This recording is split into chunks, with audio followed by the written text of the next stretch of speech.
परम कृपालवे श्री सद्गुरु भगवते नमो नमः। जय श्री राधे, जय जय श्री श्री कृष्ण। कृष्ण। पूर्व 2 दिनों से आप सब भक्तगण श्रवण कर रहे हैं प्रश्नोत्तरी कार्यक्रम।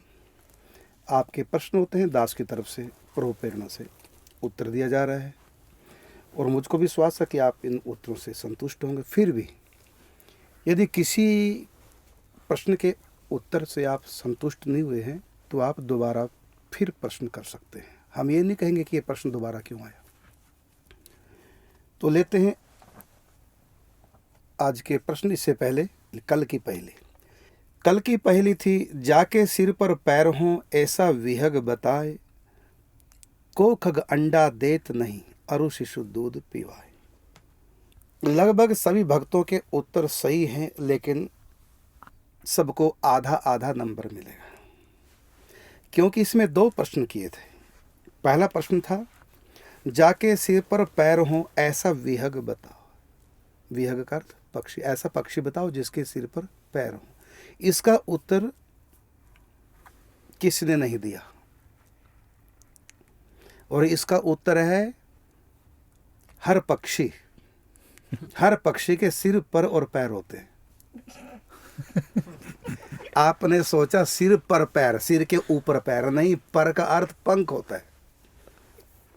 जैसे कल की पहली में थे ना कि पंछी बिन पर पैर के उड़त तो दिन रैन, परसों वाली पहली में थे ना जी। तो वहां भी ये था पंछी बिन पर पैर के, बिना पर का अर्थ पंख। वही पर शब्द इस पहली में भी है कि जाके सिर पर पैर हो, जिसके सिर पर और पैर तीनों हो जिसके। तो हर पक्षी के सर भी होता है, पर भी होता है और पैर भी होते हैं, या पर का अर्थ पंख। तो जाके सिर पर पैर हो ऐसा विहग बताओ, तो सीधा सा उत्तर है कि हर पक्षी के सर पर और पैर तीनों होते हैं। और दूसरा प्रश्न है इसी पहेली में कि को खग कौन सा पक्षी है अंडा देता नहीं, जो अंडा नहीं देता, और शिशु दूध पीवाई, जो स्तनधारी है अपने बच्चों को दूध पिलाता, वो है चमगादड़। तो ये चमगादड़ उत्तर सबका ठीक है। और ये जो पहले प्रश्न का उत्तर है ये किसी ने दिया नहीं, 1-2 को छोड़कर। तो इसका सही उत्तर है पहली पंक्ति का हर पक्षी और दूसरी पंक्ति का उत्तर है चमगादड़। कैसे कैसी प्रभु की लीला है, कैसे कैसे पक्षी भगवान ने बनाए। पक्षियों के बारे में सबका यही धारणा है कि पक्षी अंडा देते हैं और अपने बच्चों को खाना देते हैं, दूध नहीं पिलाते, किसी पक्षी के स्तन नहीं होते। अक्सर यही है और है बात सच। लेकिन एक पक्षी भगवान ने उदाहरण के रूप में ऐसा भी धरती पे भेज दिया कि जो पक्षी होकर भी दूध पिलाता है और अंडों को न पैदा करके डायरेक्ट बच्चों को पैदा करता है। ये केवल सैंपल दिया भगवान ने एक, कि मैं कुछ भी कर सकता हूं इस प्रकृति के में, मैं कोई भी घटना घटित कर सकता हूं। भगवान की योग माया का नाम है क्या? अघटन घटन पटीयसी। माने जो हो नहीं सकता वो भी हो जाता है, या हो नहीं सकता का अर्थ है जो मनुष्य नहीं कर सकता, देवी देवता नहीं कर सकते, वो काम भी भगवान की लीला शक्ति कर सकती है। और लेते हैं आज के प्रश्न। तो पहला प्रश्न है आज का, जैसा कि आपने बताया कि निकुंज वृंदावन 5 योजन विस्तार वाला है और वो ही नित्य धाम इस ब्रजमंडल में भी स्थित है, तो जैसे उस निकुंज का केंद्र मोहन महल है, तो इस धरती पर जो वृंदावन है उसका केंद्र बिंदु अर्थात मोहन महल, वह मंत्र पीठ कहाँ पर है, और ये वृंदावन इस ब्रजमंडल में कहाँ से कहाँ तक फैला हो सकता है। आपने बहुत अच्छा प्रश्न किया है। तो आपने पूछा कि वृंदावन कहाँ है, तो जो वर्तमान में आप वृंदावन देख रहे हैं यही वृंदावन है। अब सीमा कहाँ से कहाँ तक है, तो 60 किलोमीटर। अब ये 60 किलोमीटर चारों तरफ राउंड लगाएं, तब राउंड लगाएंगे ना जब केंद्र पता होगा। तो केंद्र क्या है, तो आज जहाँ मानसरोवर है, तो मानसरोवर जहाँ है वहाँ से हम आए किस दिशा की तरफ? दक्षिण और नैनृत्य कोण के बीच वाली जो अंश है उस तरफ आए। उस तरफ आके जब हम लगभग 2.5 किलोमीटर चलेंगे तब मोहन महल आएगा।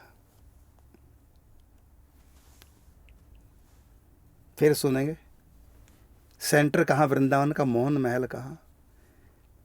तो मानसरोवर से जब हम चलेंगे, आज का जो मानसरोवर है वहां से जब हम चलेंगे दक्षिण और नैऋत्य कोण का बीच वाला अंश, उस तरफ जब हम चलेंगे तो 2.5 किलोमीटर चल करके वृंदावन का सेंटर आएगा। ये इसी वृंदावन में पड़ेगा जो वर्तमान का वृंदावन है, ये जमुना के किनारे। पहले यहां जमुना जी नहीं थी। तो मोहन महल के चारों तरफ जमुना जी है, माने नहर है जी 12 फुट की, लेकिन आज वहां तक जमुना जी आ गई है। जमुना मतलब मानसरोवर से भी लगभग 3 किलोमीटर आ गए, 3 का 4 किलोमीटर लगभग आ गए जमुना जी है, लेकिन वर्तमान में नहीं है, बल्कि जमुना जी से आगे बाहर निकल गया। ये क्या बोलते हैं मानसरोवर, क्योंकि 5000 साल हो चुके हैं प्रकट वृंदावन को। तो जमुना जी कोई भी नदी अपना रास्ता बदलती रहती है। पूरे ब्रजमंडल में जमुना जी की 3 धाराएं हैं, एक बरसाने से, एक गोवर्धन से और एक वर्तमान वृंदावन से। और ये रुनकता में जाकर के तीनों एक हो जाती है, लेकिन वर्तमान में 2 धाराएं ब्रज में नहीं है, एक ही रहेगी। तो वहां का सेंटर करके तो 60 किलोमीटर चारों तरफ देख लो कितना बनेगा। ये है आपके प्रश्न का उत्तर। और जब संत इस वृंदावन में होते हैं, भौम वृंदावन में, तो अंदर वाले में नहीं होते, अंदर वाले की होश नहीं कहाँ है। और जब अंदर वाले वृंदावन में संत होते हैं तब बाहर वाले की होश नहीं होती। अगला प्रश्न लेते हैं। अगला प्रश्न है, भगवान ने दुनिया बनाई क्यों और भगवान को इस दुनिया को बनाकर मिला क्या? आपका प्रश्न बिल्कुल जायज है, और ये आपका प्रश्न नहीं, बहुत से ऐसे लोगों का प्रश्न है जो मुझको नहीं सुनते। जो मुझको सुनते हैं वो तो ये प्रश्न कभी करेंगे नहीं, क्योंकि इसका उत्तर मैं बहुत बार दे चुका हूँ। इसका मतलब आप मुझको नहीं सुनते। तो इसका प्रश्न उत्तर ये है कि भगवान ने दुनिया बनाई ही नहीं। प्रमाण से कह रहा हूँ मैं, रामायण में भी देखो, गीता में देखो, भागवत में देखो, पुराणों में देखो, भगवान ने दुनिया बनाई ही नहीं। ये दुनिया न आत्मा बनाई भगवान ने, और न भगवान ने कभी अपने आप को बनाया। परमात्मा, आत्मा और ये प्रकृति माया, ये सदा से थी, अनादिकाल से, इसका कोई आदि नहीं। गीता में कहा न आदि न च अंतो, इसका अंत भी नहीं। बस होता है कि प्रलय के समय भगवान में समा जाती है, और जब सृष्टि काल आता है तो भगवान से बाहर प्रकट हो जाती है। फिर प्रलय आ जाता है, फिर अंदर भगवान के समा जाती है, लेकिन मिटती नहीं। सिमटती है लेकिन मिटती नहीं, और जन्म नहीं लेती, विवर्त फैलती है। तो महाप्रलय के समय ये सिमट करके बिंदु मात्र हो जाती है और भगवान के अंदर स्थित रहती है, और फिर प्रकट हो जाती है भगवान से बाहर। लेकिन ये मिटती नहीं, सिमटती है, मिटती नहीं। तो ये आपका प्रश्न है। 2 प्रश्न आपने किए। पहला कि भगवान ने दुनिया बनाई क्यों, तो इसका उत्तर है कि बनाई नहीं है, सदा से है, और सदा रहेगी, मिट भी नहीं सकती। ना भगवान ने बनाई, ना भगवान मिटाते हैं। इसी प्रकार आत्मा को भी भगवान ने ना बनाया और ना मिटा सकते हैं, और स्वयं को भी भगवान ने कभी रचा नहीं। ऐसा कभी था नहीं जब माया नहीं थी, या जब आत्मा नहीं थी, या जब परमात्मा नहीं थी। और ऐसा कभी समय नहीं आएगा जब आत्मा नहीं होगी, या परमात्मा नहीं होंगे, या ये माया नहीं होंगी। बस अंतर है कि प्रकृति में जब महाप्रलय, प्राकृतिक प्रलय होता है, तो हम सब आत्माएं और शरीर और ये सब पंचतत्व, सूक्ष्म अवयव, सब के सब सिमट करके परमात्मा में लीन हो जाते हैं। और जब सृष्टि काल आता है, फिर भगवान एकोहम बहुश्यामा फिर प्रकट हो जाते हैं। तो ये तो आपके पहले प्रश्न का उत्तर।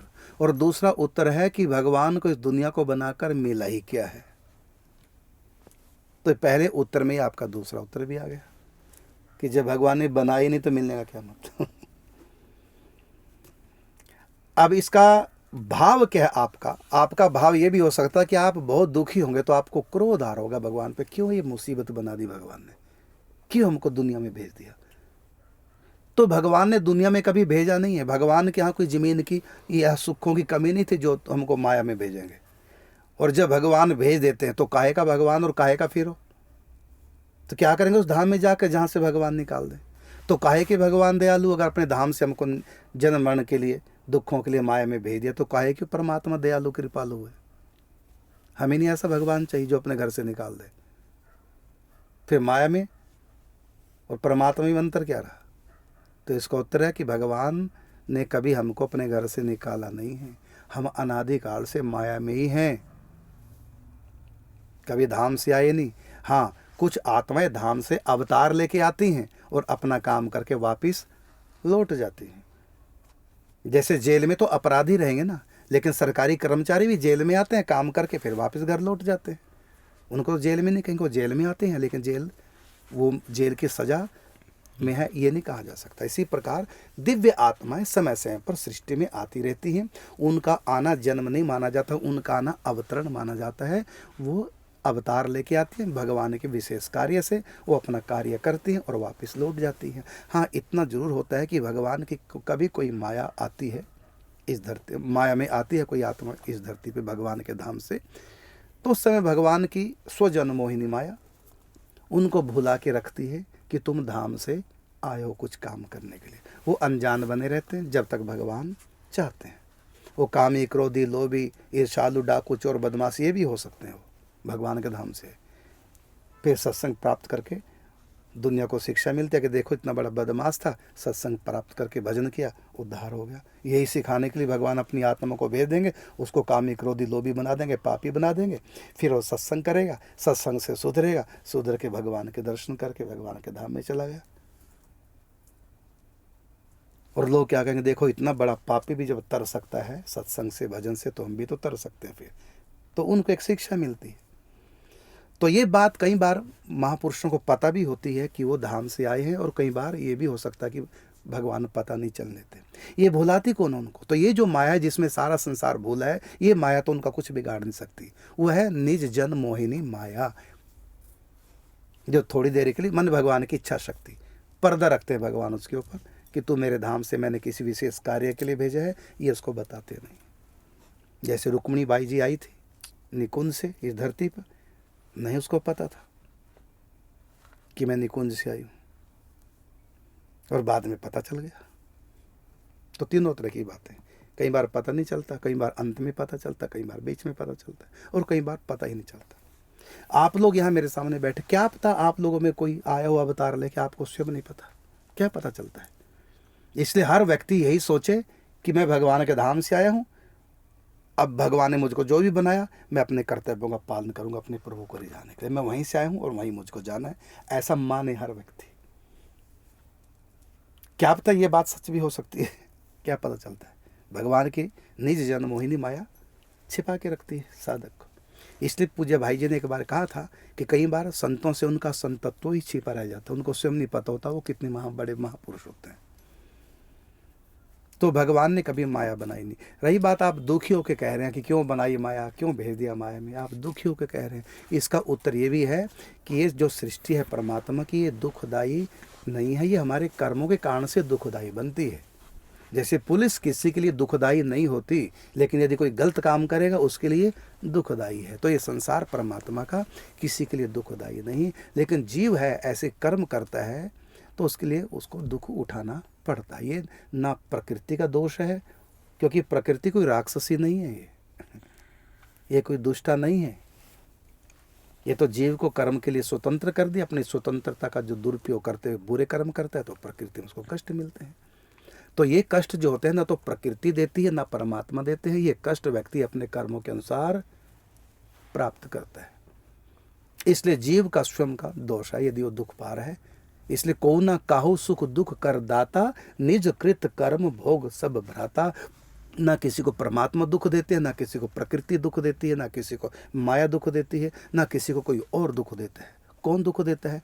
तो निज कृत कर्म भोग सब भ्राता, को न काहू सुख दुख कर दाता। तो आपको कष्ट हो रहा होगा दुनिया में आकर के, क्यों बना दी दुनिया, आप दुख पा रहे होंगे, लेकिन सच बात यह है कोई किसी को दुख नहीं देता, ना प्रकृति ऐसी है किसी को दुख देने वाली। देखो प्रकृति में तो सब भगवान ने अच्छा इच्छा बनाया है, सूर्य, चंद्रमा, सितारे, जल, नदियाँ, सरोवर है, माता पिता, परिवार, सब कुछ तो बनाया भगवान ने। खाना पीना, हजारों तरह के फल, हजारों तरह के अनाज खाने को, बढ़िया बढ़िया पकवान बनाओ को, क्या कमी है बताइए संसार में?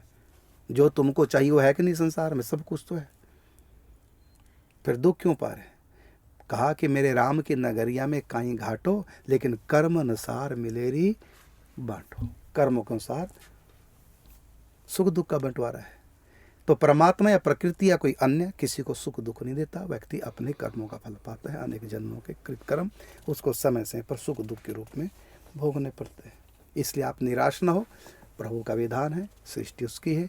यदि आप दुखी हैं माया से तो भजन कीजिए, माया के उस पार चलिए, पाप छोड़ करके भजन कीजिए और माया के उस पार चलिए, देखो वहाँ कितना आनंद ही आनंद है।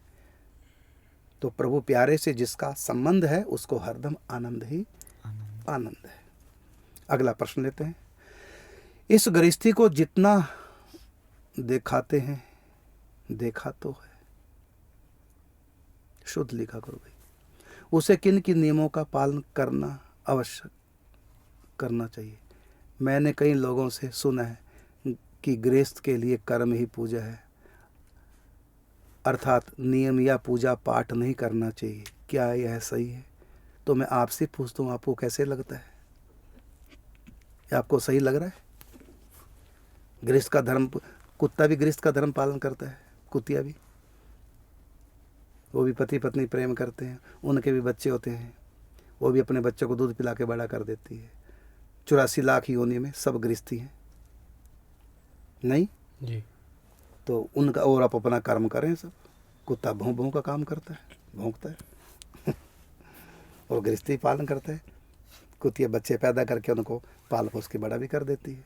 अब उनके बारे में आपका क्या ख्याल है? शायद उनको भी भगवान मिल जाने चाहिए, क्योंकि मनुष्य भी पूजा पाठ ना करे और जानवर भी नहीं करते। मनुष्य भी गृहस्थी है तो जानवर भी गृहस्थी है। और आप पूछ मुझसे रहे कि क्या पूजा पाठ नहीं करना चाहिए? लोग कहते हैं कि गृहस्थ धर्म है, ये कर्म ही पूजा है। ठीक है, बढ़िया कितने भोले बनते हो तुम लोग, पढ़े लिखे सब कुछ जानते हो, मेरे मुख से सुनना चाहते हैं, शायद क्षमा हो जाए। पूजा पाठ मत करो, भुगतो कर्म अपने तो ये बिल्कुल गलत बात है। कर्म ही पूजा है।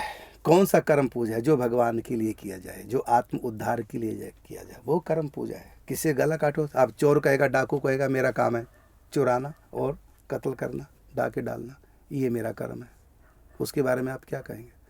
तो गृहस्थ धर्म का पालन जानवर भी कर रहे हैं, तो जानवरों के कर्म को भी तुम धर्म कहो, पूजा कहो, लेकिन ऐसा होगा क्या?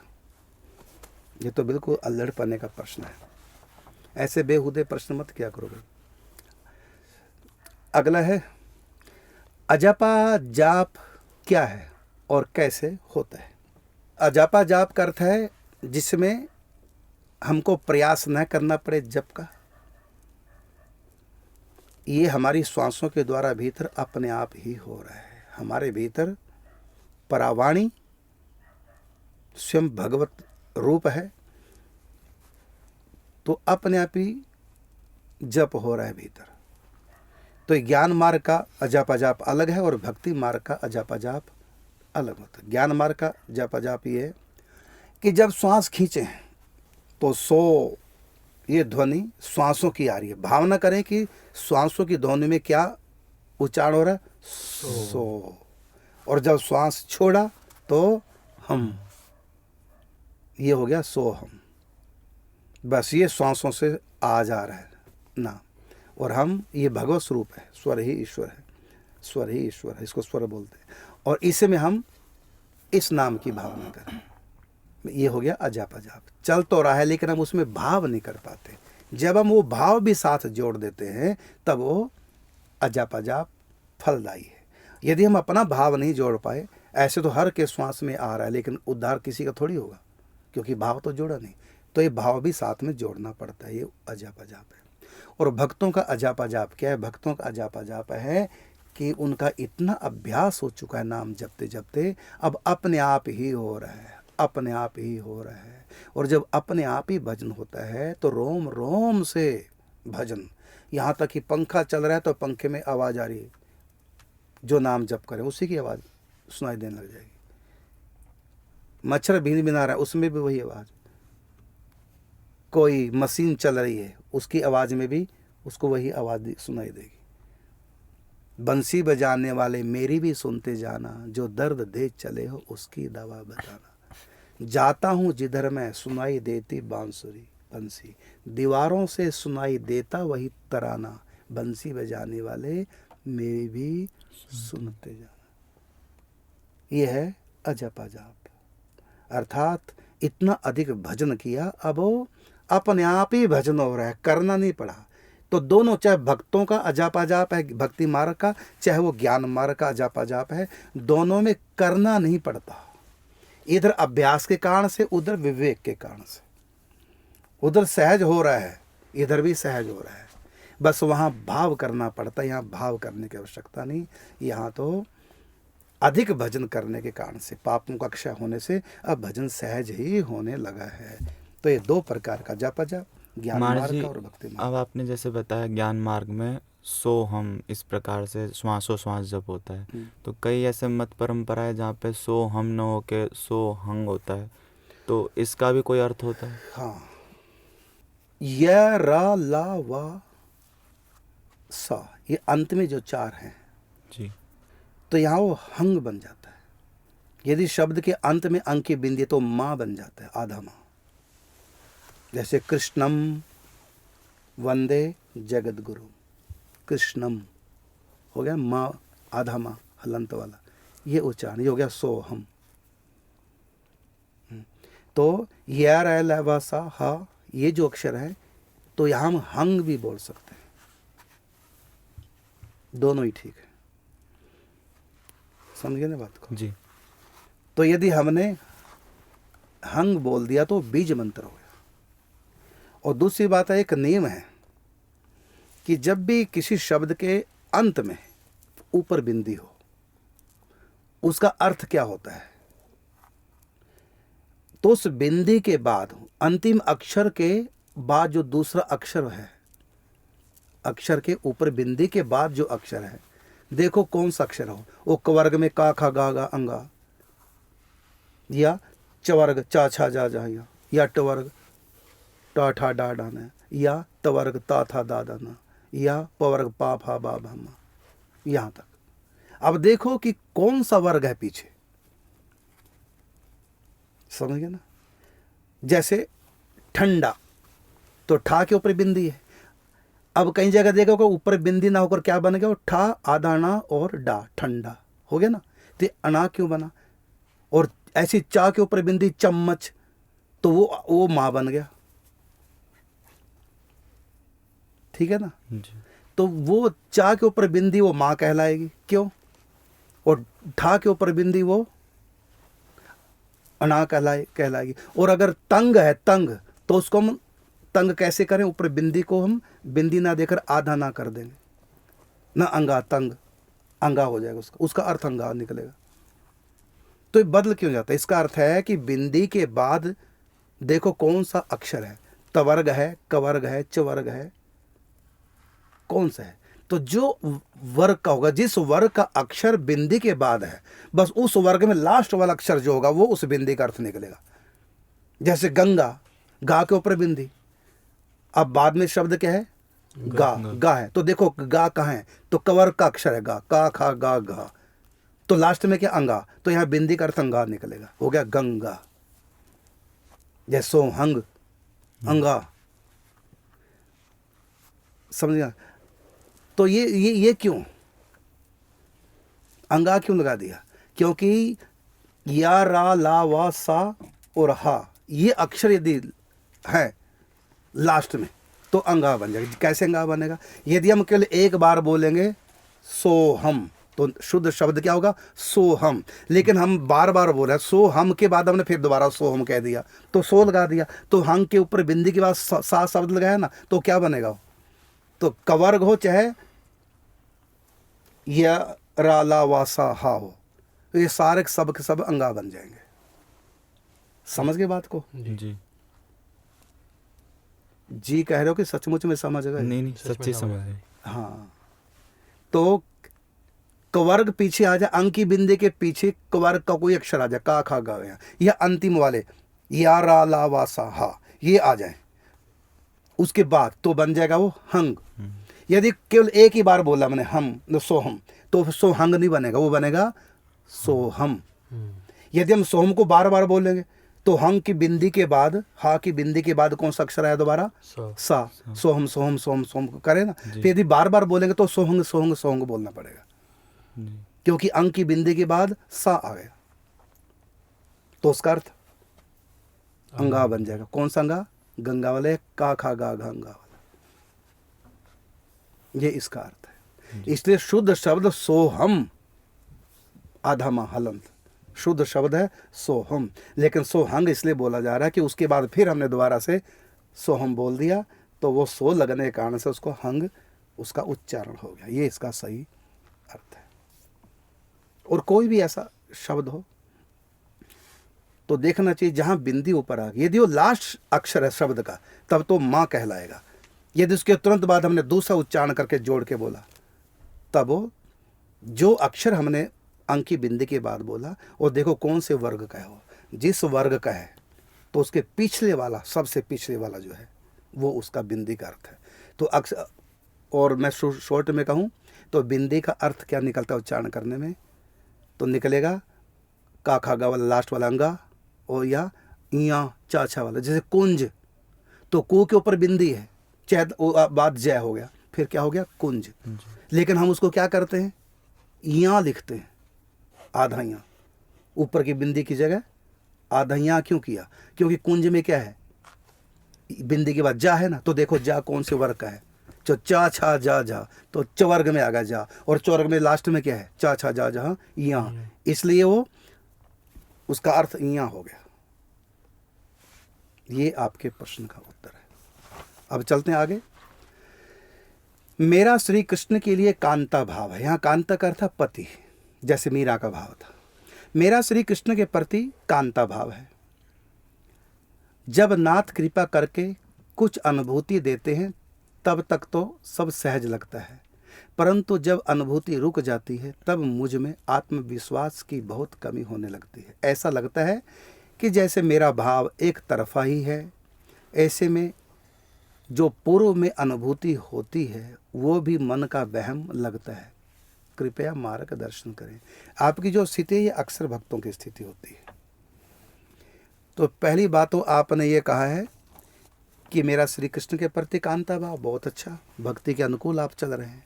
फिर आपने कहा कि सहज लगता है, बिल्कुल लगेगा सहज। फिर आपने कहा अनुभूति रुक जाती है, तो कोई नहीं, ये तो ज्वार भाटा चलता रहेगा। जब तक सिद्ध अवस्था नहीं आएगी तब तक ज्वार भाटा चलता रहेगा, उतार चढ़ाव आते रहेंगे। कुसंग का सत्संग, कुसंग का फल, अन्न का फल, या अपराध किया या अच्छा कर्म किया उसका फल, उसमें उसके कारण से हमारी साधना में उतार चढ़ाव आते रहेंगे। इसलिए कहा कि कुसंग छोड़ो, बुरा अन्न छोड़ो, पवित्र अन्न ग्रहण करो, अपराध न करो, तब अप ही अप होंगे। नहीं तो अप डाउन, क्योंकि हम अच्छे बुरे अनुकूल प्रतिकूल आचरण करते रहते हैं भजन के, तो ये उतार चढ़ाव तो सहज ही है। साधक, प्रत्येक साधक के जीवन में ऐसे उतार चढ़ाव भावनात्मक आते हैं, लेकिन जब सिद्ध अवस्था आएगी फिर ये उतार चढ़ाव नहीं आते, फिर व्यक्ति स्थित प्रज्ञ हो जाता है, रुक जाता है। अच्छा, फिर आगे आपने कहा कि अनुभूति की कमी होने लगती है, तो ऐसा लगता है कि मेरा भाव एक तरफा। तो यहाँ आप गलत है, ऐसा नहीं है, भाव कभी एक तरफा नहीं होता। जितना जीव भगवान से प्रेम करता है भगवान उससे सवाया ही करते हैं। ये नहीं कि आपकी तरफ से प्रेम है, भगवान की तरफ से नहीं। कहा है कि ये यथा माम प्रपद्यन्ते तांस थैव भजाम्यहम्, मेरे प्रति जो जैसा भाव रखता है मैं वैसे रखता हूँ। फिर आपने कहा कई बार लगता है कि मेरा मन का भ्रम तो नहीं, आप भ्रम न मानिए, ये आपकी अच्छी स्थिति है। हाँ, कई बार आप डाउन चले जाते हैं, अप डाउन सहज होता रहता है। आओ अब लेते हैं। हाँ, एक बात मैं कहना चाहूँगा कि प्रश्न भैया इतने आ चुके हैं कि 1 महीने तक इनका उत्तर नहीं दे सकते, इतने प्रश्न आ चुके हैं। इसलिए आप परेशान नहीं होना यदि उत्तर नहीं है, देर से बेर आएगा। आज की पहेली है, चमड़ा मिट्टी सो बन्यो। वैसे तो हर इंसान चमड़े का बना हुआ है और मिट्टी का बना हुआ है, मिट्टी चमड़ा। कहा कि चमड़ा मिट्टी सो बन्यो, मार खाए चिल्लाए। ये तो हर व्यक्ति को पीटो तो चिल्लाएगा जितने भी चर्म के शरीर है, मिट्टी के पुतले, इनको मारो तो चिल्लाते हैं। कहा कि चमड़ा मिट्टी सो बन्यो, मार खाए चिल्लाए। लेकिन एक विशेषता इसकी, क्या कि तबहु सबे सुख देत है और सदा गवाए न चाहे। फिर सुनेंगे, चमड़ा मिट्टी सो बन्यो, मार खाए चिल्लाए, तबहु सबे सुख देत है, सदा गवाए न चाहे। समय हो चुके, से चर्चा करेंगे कल। तब तक के लिए चाहेंगे आप सब भक्तों से अनुमति। जय श्री राधे, जय श्री कृष्ण।